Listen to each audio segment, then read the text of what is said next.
알겠습니다. 자, 그리고 어제 오세훈 시장이 발언권을 신청했는데 거절됐어요. 그거 좀 해주지. 이런 뭐 반론도 있습니다. 있을 수 있죠. 네. 어쨌든 서면으로 제출하라고 해서 서면으로 제출하. 어차피 이제 부동산 토론회가 예정되어 있기 때문에 그때 하라 이런 건데 섭섭하다. 섭섭 오세훈 이런 입장이 나와서 뭐 본인 입장에서 섭섭하다고 할 수 있을 텐데요. 네. 사실 본인도 그 자리에서 발언 기회를 얻을 수 있다고 확언하고 발언을 하겠다라고 했던 건 아닌 것 같긴 해요. 네. 이제 어떤 모습인지가 존재감을 드러내게 될 경우에는 여러 가지 의미에서 야권 주자로서의 자기의 이야기를 할 수 있을 테니까라는 생각이 들고요. 정치인이었다? 예, 그럼요. 그러니까 사실 뭐 거절 당하는 것 자체도 사실 크게 기사가 났었기 때문에 오세훈 네. 시장으로서는 손해 볼 거 없는 일종의 그 행동이었다라는 생각이 들긴 하고요. 그리고는 끝나서 서울시청 이제 가가지고 다시 브리핑을 하면서 주제들을 이야기를 던지지 않았습니까? 그런 것만 보더라도 뭐 그 국무회의에는 서울시장이 들어간다라고 하는 사실을 좀 인지시키면서 이제까지 사실 서울시장 선거 당시에 국무회의 안 들어가는 거에 대한 또 지적도 있었어가지고 뭐 여러모로 오세훈 시장 입장에서 나쁘지 않은 상황으로 보이긴 합니다. 그러니까 형식적 측면에서는 자기 정치 제대로 했죠. 왜냐면은 국무회의 석상에서 대통령이 사실 축하한다고 했는데 그 말을 받으면서 부동산 정책 얘기 좀 들어도 되겠습니까? 이런 식으로 제안을 했다가 마치 대통령이 이제 나중에 들어보자고 한 모양새를 연출했으니까 그렇죠. 본인 정치론 성공한 거고 그리고 실제로 이런 거절 프로세스라는 것을 마치 염두에라도 뒀다는 듯이 물론 진인 알 수 없습니다만은 서울시청에 돌아가서 홈그라운드에서 또 한번 강력하게 성토하지 않았습니까? 근데 다만 이런 형식적 자기 정치와 변론으로 대통령이 서울시의 문제가 뭔지는 정확히 알고 있구나 느꼈던 게 얘기했던 게 바로 맞아요. 공급 얘기를 했거든요. 그 공급 방안에 그러니까, 대해서도 그 검토 보고서에 그것도 담아주세요라고. 맞아요. 사실 이재명 대통령이 의표를 찌른 겁니다. 그러니까 오세훈 시장 입장에서는 한 방 맞은 거예요. 그러니까 서울시에서 제출한 내용들이 아마도 재개발, 재건축 속도전에 대한 얘기들이 많이 담겼을 것으로 예상이 되는 상황에서 결국은 이게 건전하고 충분한 공급인지에 대한 고민이 서울시 차원에서 됐는지 아닌지를 확실하게 따져서 다음번에 보고해달라고 이제 의표를 찌르는 말을 한 것에 해당되는 것이고 결국은 이제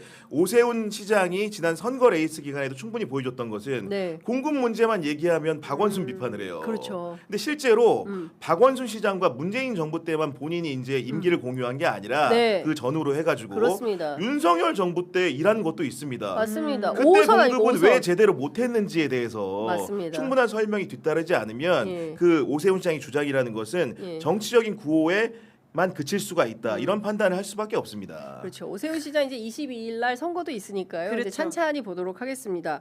어제 국무회의 그 규정이 개정되면서 전남 광주 통합 특별시장 자격으로 민영배 시장도 국무회의에 참석을 했습니다. 근데 기사는 오세훈 시장이 많이 나왔어요. 그런 차원에서 자기 정치가 좀 됐다라는 이야기이신 것 같은데 그러니까 아무래도 그 언론의 비춤이라고 하는 건 각설대이니까 그런 면이 있긴 하죠. 민영배 시장의 메시지는 어떻게 들으셨습니까? 네, 뭐 사실 그러니까 왔다는 자체가 전 좀 의미가 있는 것 같아요. 그러니까 말씀하신 이제 매주 오는 거잖아요, 국무회의 때마다. 게다가 이제 통합시장으로서 처음 하는 행보이기 때문에 여러모로 좀 의미가 있어 보이긴 하는데 말씀하시는 것처럼 이제 그 여러 가지 의미를 민영배 시장이 이야기를 했더라고요. 그 군부 정권으로 분할 통치 야욕에 갈라졌던 전남과 광주가 드디어 하나가 됐다. 대통령 덕분이다. 이런 이야기를 했는데 이제 앞으로의 그 호남 발전 관련돼 있는 이런 이야기를 좀 계속 들을 수 있겠구나라는 차원에서 참여의 의미를 둬야 되지 않나 싶습니다. 그렇습니다.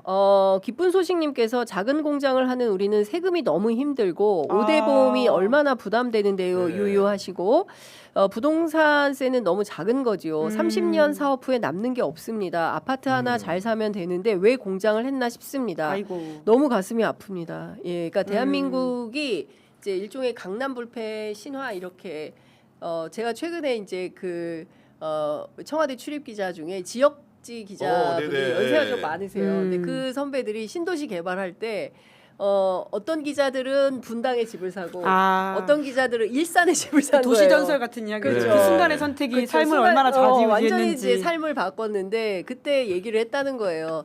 야, 공직자들이 전부 강남에 사는데 분당이 뜨지 일산이 뜨겠냐? 이 바보. 이런 얘기를 했다는 거여서 통탄을 금치 근데 우리 회사 못하겠다. 출신들은 대부분 다 일산 출신.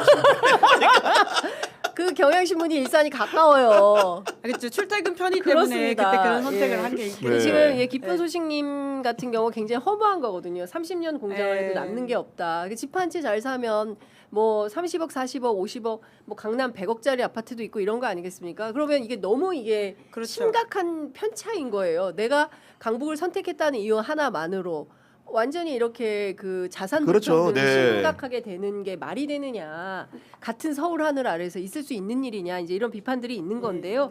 그 부분에서에 대해서도 이제 조세 형평 못지않게 이 자산 불평등의 문제를 어떻게 해소할지 정부에서 좀 좋은 대책을 내야 될 것 같습니다. 촉법 소년 연령 인하와 관련해서도 한 살로는 조금 점점점 이렇게 얘기하셨어요. 네. 12세까지 내려가는 거 아니냐 이런 얘기도 있어요. 어떻게 보셨습니까? 근데 참 이건 좀 논쟁적인 부분이서 좀 조심스럽다는 생각이 드는데 그래서 네. 성평등 가족부에서도 그래서 토론을 하고 계속 좀 수기를 하겠다라는 식의 이야기를 했던 것 같아요. 사실 대통령은 계속 낮추자라는 취지 이야기를 하고 있는 것 같은데 네. 실제로 이걸 낮췄을 때 효과가 그만큼 있느냐에 대한 부분들은 아직까지 좀 여러 가지 이야기들이 지적이 있거든요. 네. 그래서 물론 뭐 대통령 의견이 이렇다고 하더라도 조금 더 토론을 하면서 이야기를 좀 사회 공론화가 필요한 건 맞는 것 같습니다. 사실 강력 범죄가 일어났을 경우에는 아주 쉽게 이제 낮추자 이런 식의 이야기들이 가기 쉽긴 한데 네. 이제 그렇다고 하더라도 이게 아직도 저는 좀 이게 청소년의 네. 문제이기 때문에 좀 조심스러운 건 있거든요.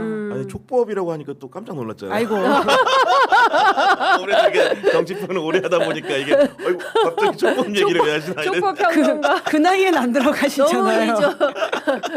너무 유시민 장관한테 너무 이렇게 돼 있는 거 아니에요?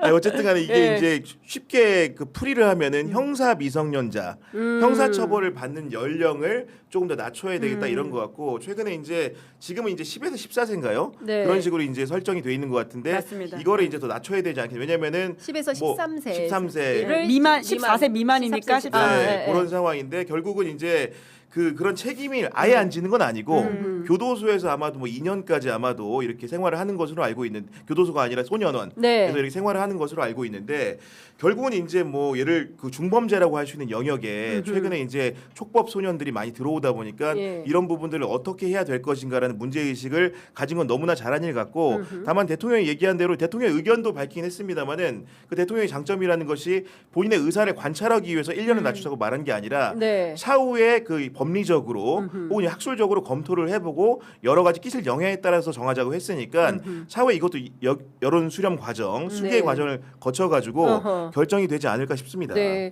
근데 궁금합니다. 이제 어떻게 바뀔지. 그리고 또 하나는 그 미푸진 임신 네, 네. 중지 약물 도입을 검토해야 된다라고 네. 얘기했어요. 근데 저는 그 관련해서 박용진 규제합리화위원회 부위원장도 어제 페이스북에 글을 올렸던데 맞습니다. 예. 네, 그 임신 중단 의약품 도입과 제도 개선은 이재명 정부 국정 과제 중에 하나다.